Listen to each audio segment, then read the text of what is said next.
Hello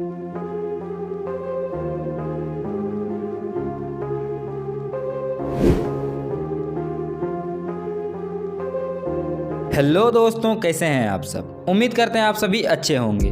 तो आज हम बिहार प्रांत में स्थित नालंदा शहर के बारे में जानने वाले हैं, जो एक समय भारत में शिक्षा का एक बहुत महत्वपूर्ण केंद्र बिंदु हुआ करता था, जहां सिर्फ भारत ही नहीं बल्कि सुदूर देशों से भी छात्र अध्ययन करने के लिए नालंदा विश्वविद्यालय पहुंचते थे। परंतु वर्तमान में नालंदा में बस प्राचीन विश्वविद्यालय के अवशेष ही रह गए हैं। जी हाँ दोस्तों, हमारे देश भारत के बिहार राज्य में स्थित नालंदा को तक्षशिला के बाद भारत के सबसे प्राचीन और बड़े विश्वविद्यालय के तौर पर जाना जाता था। इस विश्वविद्यालय का निर्माण 450 ईसा पूर्व में गुप्त वंश के शासक कुमार गुप्त ने किया था। आज भले ही भारत के हजारों छात्र अमेरिका, इंग्लैंड और कनाडा जैसे देशों में शिक्षा ग्रहण करने के लिए जाते हैं, लेकिन एक समय ऐसा भी था जब भारत को पूरे विश्व का जगत गुरु कहा जाता था, क्योंकि इस विश्वविद्यालय में केवल भारत ही नहीं बल्कि चीन, जापान, तिब्बत, इंडोनेशिया और तुर्की जैसे कई बड़े देशों से भी छात्र अध्ययन करने के लिए यहाँ पर आते थे। यहाँ के बारे में ऐसा भी कहा जाता है कि इस विश्वविद्यालय में 300 से अधिक क्लासरूम मौजूद थे, जहाँ पर एक साथ करीब 10,000 से भी अधिक छात्र एक बार में पढ़ते थे। इसी विश्वविद्यालय में प्रसिद्ध चीनी यात्री हेनसांग और इत्सिंग ने कई वर्षों तक यहाँ के सांस्कृतिक व दर्शन की शिक्षा ग्रहण की थी।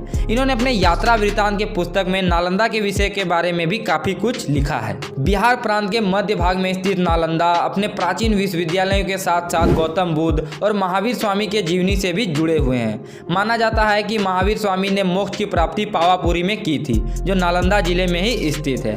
अभी वर्तमान में भी नालंदा जिला देश भर में अपने ग्लास ब्रिज के मनमोहक पर्यटन स्थलों की वजह से भी प्रसिद्ध है।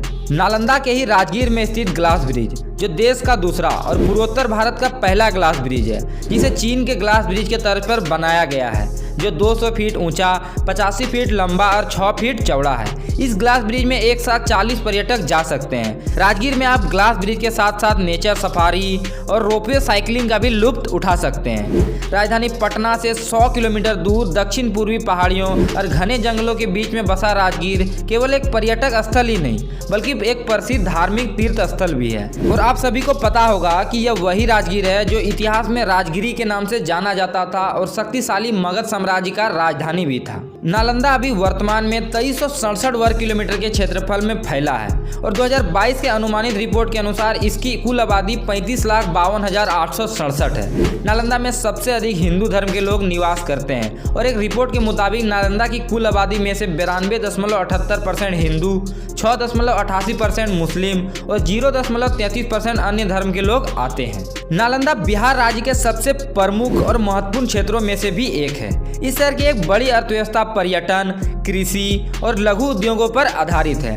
नालंदा में दुनिया के सबसे प्राचीन विश्वविद्यालय के खंडहर से लेकर धार्मिक स्थल और साथ साथ कई सांस्कृतिक स्थल होने के कारण यहाँ का पर्यटन निसंदेह नालंदा की अर्थव्यवस्था के उत्थान में एक महत्वपूर्ण भूमिका निभाता है। नालंदा के ग्रामीण इलाकों का मुख्य व्यवसाय कृषि पर आधारित है और यहाँ पर धान, गेहूँ, मक्का और आलू की खेती की जाती है। लघु उद्योगों में पूर्वी भारत का पहला स्वचालित डेयरी और टेट्रा पैकेजिंग योजना की नालंदा डेयरी प्लांट की शुरुआत नालंदा में ही की गई है, जो सामान्य रूप से बिहार और विशेष रूप से नालंदा के अर्थव्यवस्था में मजबूती प्रदान करता है। तो बात करें यहाँ के ट्रांसपोर्ट इंफ्रास्ट्रक्चर के बारे में, तो इस शहर का नजदीकतम हवाई अड्डा पटना में स्थित है, जो कि यहाँ से 90 किलोमीटर की दूरी पर मौजूद है। यहाँ का सबसे प्रमुख रेलवे स्टेशन राजगीर है और राजगीर जाने वाली सभी ट्रेनें नालंदा शहर से भी होकर गुजरती है। नालंदा सड़क मार्ग द्वारा गया, पटना और बिहार शरीफ से भी अच्छी तरह से जुड़ा हुआ है। तो आइए अब जानते हैं नालंदा के कुछ महत्वपूर्ण पर्यटन स्थलों के बारे में। तो आप वहां के ऐतिहासिक नालंदा विश्वविद्यालय को घूम सकते हैं, जो वर्तमान में तो एक खंडहर बन चुका है, परंतु एक समय में इस विश्वविद्यालय ने ना जाने कितने छात्रों को शिक्षा दी है। इसके बाद आप पावापुरी, जो जैन धर्म का एक पवित्र तीर्थ स्थल है और शहर से 25 किलोमीटर की दूरी पर स्थित है और कहा जाता है कि महावीर स्वामी को मोक्ष की प्राप्ति यहीं पर हुई थी। इसके बाद आप नेचर सफारी पार्क के ग्लास ब्रिज का भी आनंद उठा सकते हैं, जो प्राकृतिक सौंदर्य से भी परिपूर्ण है। इसके बाद आप राजगीर कुंड, राजगीर जू सफारी, शांति स्तूप, घोड़ा कटोरा झील, हेनसोंग मेमोरियल हॉल, पावापुरी का जल मंदिर, नालंदा म्यूजियम, पांडु पोखर, सोन भंडार, कुंडलपुर जैन मंदिर और बड़ी दरगाह बिहार शरीफ जैसे खूबसूरत जगहों को भी घूम सकते हैं। तो फिलहाल ऐतिहासिक नालंदा की इस वीडियो में बस इतना ही। तो उम्मीद है आप सभी को यह वीडियो अच्छा लगा होगा,